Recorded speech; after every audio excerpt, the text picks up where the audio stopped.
experience. And if anything is a hallowed ground of spiritual environment, it is the birthplace of a child and the birthplace of an elder person about to transition to the other side. There are two births that happen to humankind, and the first, of course, must be extraordinary. If we could remember it all, how amazing would it have been? When you are in the womb of your mother, you can hear sounds muffled, and you can hear the voice of your family members. You can hear the bark of a dog. You can hear the closing of a door. It's muffled, but you can hear it. You can see the light filtering through in the morning through the skin of your mother's belly and through the wall of the womb. You can see these transitions of shadows moving by. You can see this beautiful world, and it's all in red hues. It's reds and oranges, like an eternal sunset happening around you. And then there's peaceful darkness in the night, and it's silent, and you've got your mother's heartbeat right next to you, and you've got this extraordinary holy of holies, this protected space that you're in. Then suddenly, at the end of 9 months, your entire human existence so far only knows this space. You have this catastrophic event where intense pressure is put on you, and you're being covered in microbes as you go down this, and your immune system has never seen this. Your whole body has never seen this whole body of life that's coating you, and you're in this transit of dark tunnel and compression. Your heart rate is 180 and pushing 250 at moments because you are in this intense physiologic pressure state, and you think you are dying. I think that must pass the tissue levels possibilities. I think I'm dying because the light is gone, and all I hear is crushing pressure, and all I'm experiencing is, and then suddenly you're in the light, all the pressure is gone, and you can't believe the beauty around you. The face of your mother is mind-boggling. There's 1,000 colors in just the iris of her eye that's looking in your face. And you're staring at that for a second, and then there's this like halo of light and color from this explosion of filaments out of your mother's head that we call hair, and it's creating these rainbows of color. And so all you can do is stare above your mother's hair and look at that for a while. And then suddenly there's this extraordinary, scene as it unfolds of greens and blues and your first sunset. You can't believe how beautiful the world is. And then we go through a forgetting of the magic that we are alive right now. And we forget that we are in an exquisite miracle of beauty every day.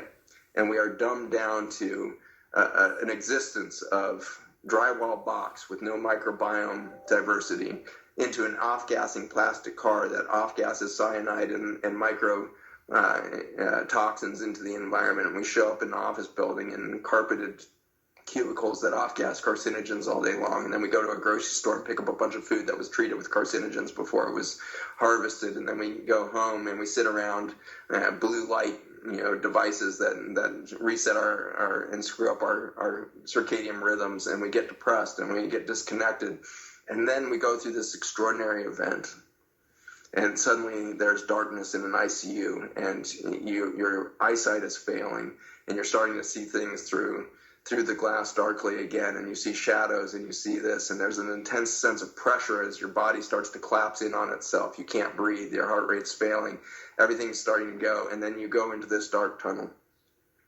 You can hear voices perhaps, and you have this overwhelming sense of biology is being crushed into oblivion right now.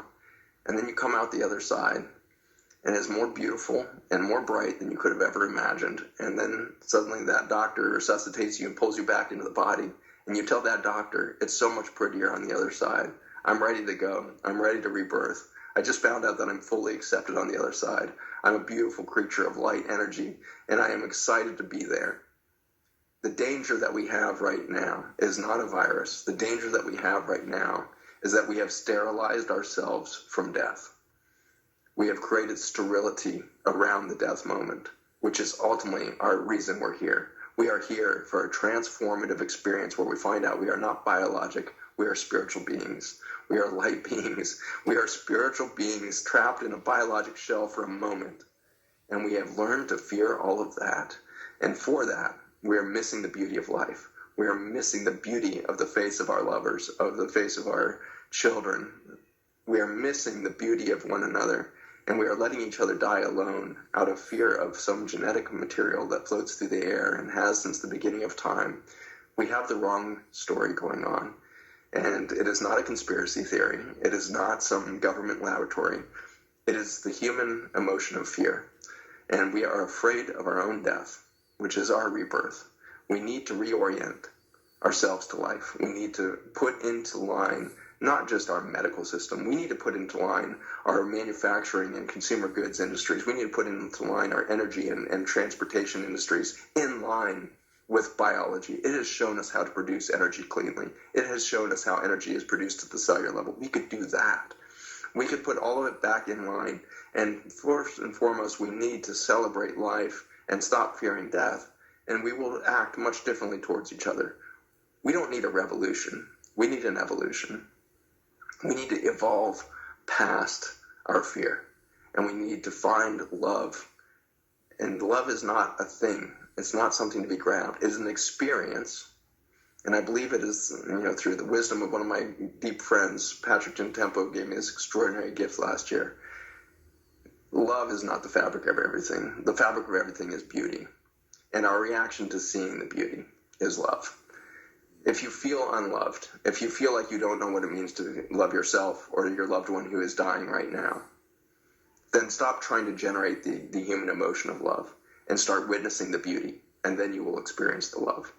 We need to see the beauty of the virome. We need to see the beauty of the microbiome. We need to see the beauty of a human breath. We need to see the beauty of a planet that can breathe when given the opportunity. We need to see the beauty of human touch, a hug. When we go back to a normal, I hope it's not the old normal. We need to find a new normal in these coming weeks. When they say you can go back to your normal activities, do not go back to your normal activities. Act much differently. See the beauty everywhere. Engage with the beauty, and most of all in your fellow humanity. And let's love each other in the experience of each other's beauty to realize a much different future.